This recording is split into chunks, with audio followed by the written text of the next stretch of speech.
తాకట్టులో ఉన్న బంగారాన్ని విడిపించి ఆ రోజు ఆన్లైన్ రేటుకే మేము కొంటాం. Sharma gold company. నమస్తే, వెల్కమ్ టు సుమన్ టీవీ. నేను గిరిజ. ఇవాళ మనతో పాటు ప్రముఖ ఆధ్యాత్మికవేత్త, భారతీ శంకర పీఠ వ్యవస్థాపకులు, బ్రహ్మశ్రీ తిరుపతి మూర్తి అవధాని గురువు గారు ఉన్నారు. వారితో మాట్లాడేద్దాం. నమస్కారం గురువు గారు. ఓం శ్రీ మహాగణాధిపతయే నమః. గురువుగారు, మనకు ఏకాదశి నుంచి పూర్ణిమ వరకు పర్వదినాలు, విష్ణువుని ఏ విధంగా ఆరాధిస్తే మనకు పుణ్యం కలుగుతుంది, లాభం కలుగుతుందని తెలియజేశారు కదా. అంతకు మించిన యోగం ఉంది, ఎవ్వరు చేసుకోలేరు అన్నారు. సో ఒక్కసారి, అంటే మేము చేసుకోగలమో లేదో తెలీదు, బట్ మీరు చెప్తే ఒక్కసారి తెలుసుకోవాలి, వినాలి అని ఉంది.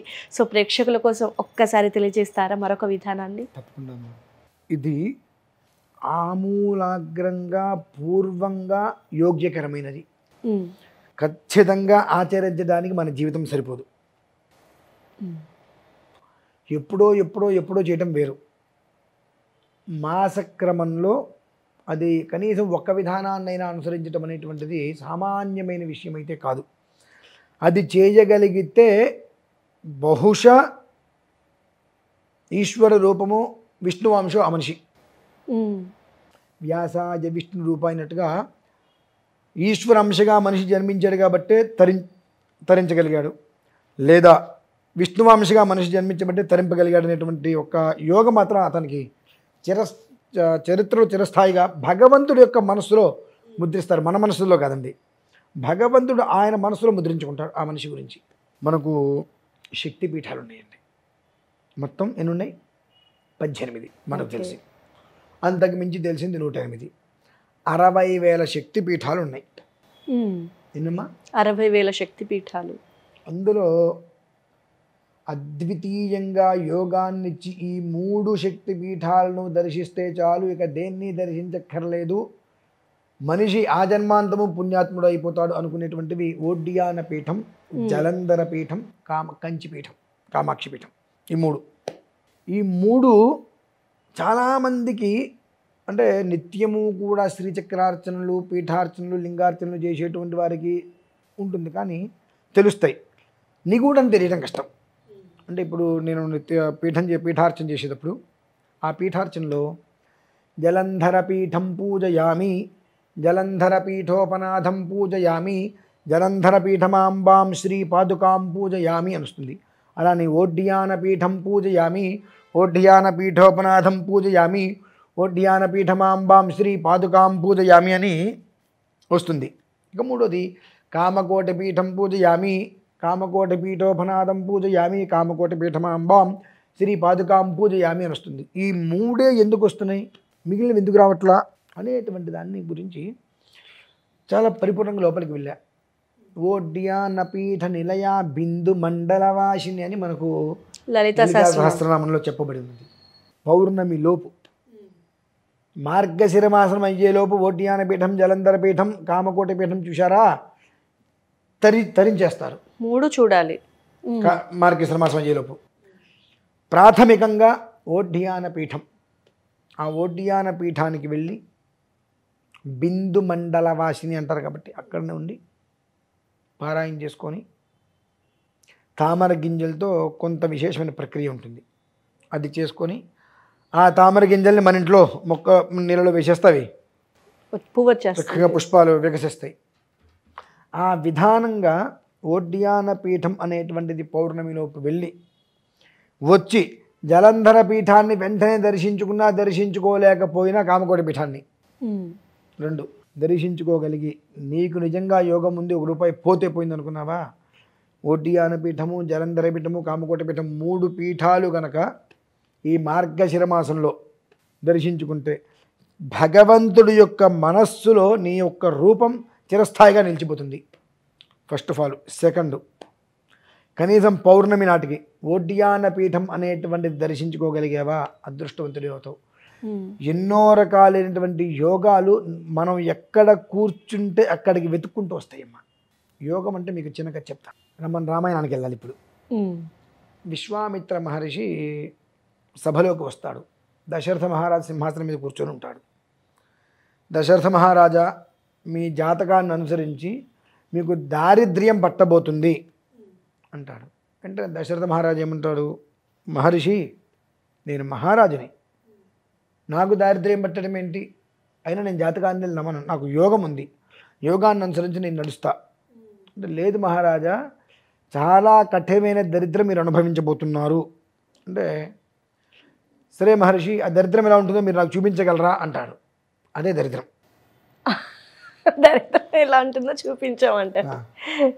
ఓకే, అంటే రెండు చూపిస్తా అంటే, అంతటి మహారాజు మంది మార్బలము ఎవ్వరూ లేకుండా ఇక నడుచుకుంటూ వెళ్ళిపోతాడు విశ్వామిత్రుడు వెనకాల. అంతటి మహారాజు నడుచుకుంటూ వెళ్ళటం ఏంటి అసలు? అదే దరిద్రం. ఏమి మంది మార్బలం లేకుండా విశ్వామిత్రుడు వెనక పాదచారి అడవిలోకి వెళ్ళిపోతాడు. అడవిలోకి వెళ్ళిన తర్వాత దాహం వేస్తుంది. మహర్షి నాకు దాహం వేస్తుంది అంటే సరే అని చెప్పి కొలను వెతుక్కుంటూ వెళ్తాడు. అక్కడ కొలం దొరుకుతుంది. ఆ కొలను నీళ్ళు తీసుకొచ్చే సమయానికి ఈ దశరథ మహారాజుకి నిలబడి ఉంటాడు కదా, అటు నుంచి జనక మహారాజు వస్తాడు. వచ్చి ఈయన చూసి మహారాజు మీరేంటి ఇక్కడ నిలబడ్డారు అని అక్కడ సభా మండపం మొత్తం అంతా ఏర్పాటు చేస్తాడు ఆయన. ఈ విశ్వామిత్రు మహర్షి బయట వెతుక్కుంటూ ఉంటాడు, ఎక్కడ ఎక్కడ ఎక్కడ అని చెప్పి. దూతలు వచ్చి రాజుగారు లోపల ఉన్నారా అంటారు. చూసి ఆశ్చర్యపోతాడు. మహారాజా మీరు ఎక్కడున్నా యోగ పురుషులు అంటే, మహర్షి మీరు చెప్పింది 200% అక్షర సత్యం, నాకు మితిమీరిన దరిద్రాన్ని అనుభవించే యోగం ఉంది. అనుభవించేసి అంటాడు వెంటనే. అదేమిటి అంటే, దశరథ మహారాజు అని అంటే సామాన్యుడు కాదు, మంది మార్బలం. ఆయన కదులుతున్నాడంటే లక్షల్లో జనాలు వెనకాల వస్తుంటారు. అటువంటిది ఏదీ లేకుండా పాదచారి వెళ్ళి నీ వెనకాల నడిచొచ్చే కదా, నేను అనుభవించిన దరిద్రం అదే. కానీ నేను యోగాన్ని నమ్ముతా కాబట్టి నాకు కష్టం వస్తుంది, మితిమీరిన కష్టం వస్తుంది, నువ్వు మోయలేని కష్టం వస్తుంది నువ్వు నాకు చెప్పినప్పుడు నేను ఆ కష్టం ఎలా ఉంటుందో చూపించన్నాగా నడుచుకుంటూ వచ్చేసా. నేను పాదం తీసి పాదం పెట్టిన బయటికి కింద. అటువంటి నడుచుకుంటూ అంత దూరం వచ్చానంటే ఆ కష్టం మొత్తం నేను అనుభవించేసా అంటాడు. అదమ్మా విషయం. ఏంటంటే ఏదైనప్పటికీ కూడా యోగము భోగము అనేటువంటిది కొన్ని కొన్ని విధానాలు ఉంటాయి. అది మనం ఎలా అనుభవిస్తాము అనేటువంటిది మనం చెప్పలేము.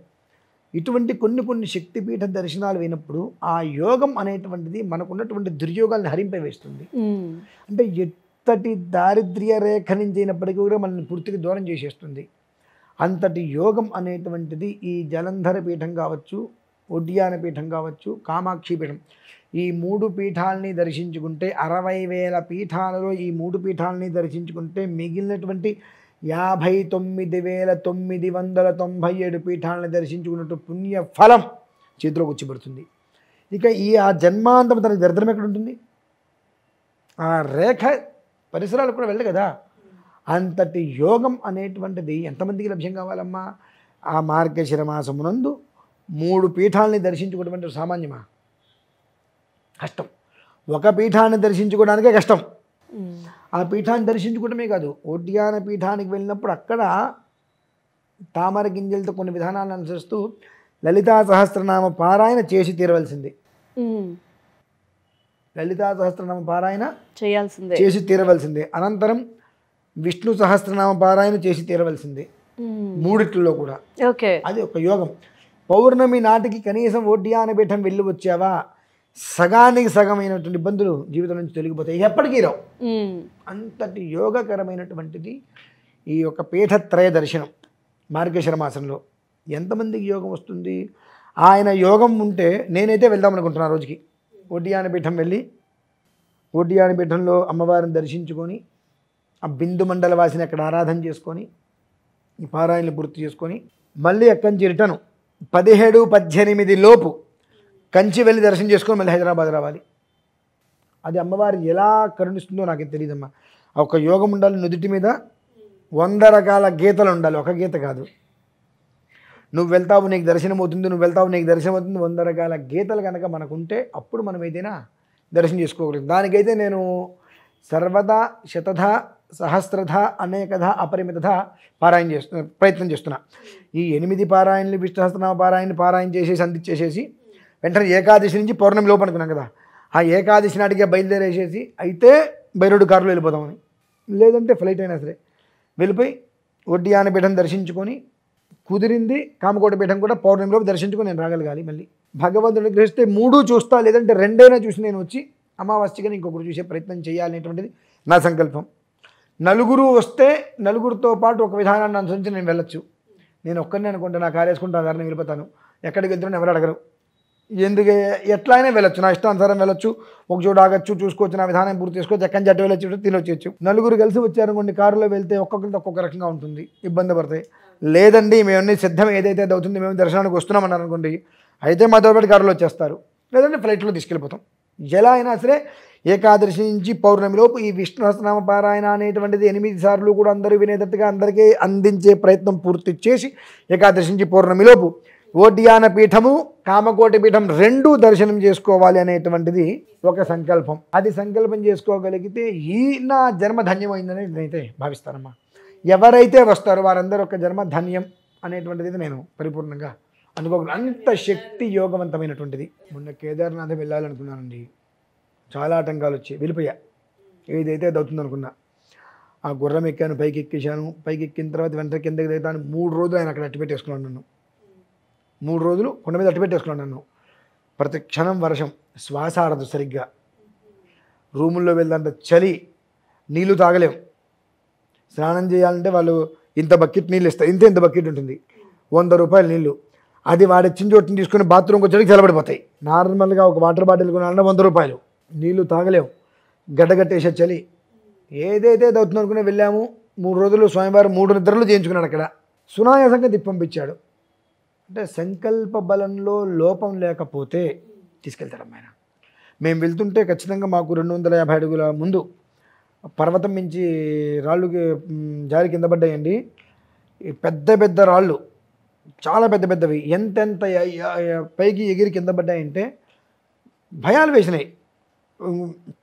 పోలీసులు నరగా ఆపేశారు కాబట్టి సరిపోయింది.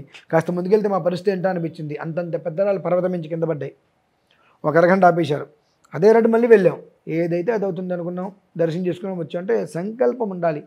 ఏది ఏమైనా ఆ యోగం మనం వదులుకోకూడదు అని. ఏది మనం వదులుకుంటేనే పోతాయమ్మా, మనం పట్టుకుంటే గట్టిగా మన దగ్గరే ఉంటాయి.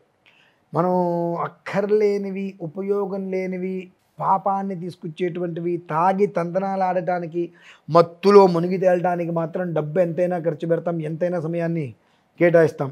కానీ ఇటువంటివి కష్టపడైనప్పటికీ కూడా ఫలితాన్ని పొంది పరమేశ్వరుడికి అనుగ్రహాన్ని పొంది ఆ మత్తులో మనం తేల్దామనుకు దానికి మాత్రం ఎవరు తొందరగా ఇది మొదట్లో మత్తు వస్తుంది, అది చివరిలో మత్తు వస్తుంది. చివరి మత్తు ఎవరికి అక్కర్లా, మొదటి మత్తే కావాలని కోరుకుంటారు. మేమేంటంటే ఆ కష్టాన్నంతా అనుభవించి ఆ ఒక్క యోగం అనేటువంటి మత్తులో ఉండాలని మేము కోరుకుంటాం. వీళ్ళు ఏంటంటే ఏదైనా మత్తే కదా అనుభవిస్తారు, దానికోసం ఎంతైనా ఖర్చు పెడతారు. దానికోసం పెట్టేటువంటి ఖర్చును దీనికోసం వినియోగిస్తే కనుక ఆ ఆనందాన్ని ఒక్కసారి అనుభవిస్తే వాళ్ళు వదిలిపెట్టరమ్మా.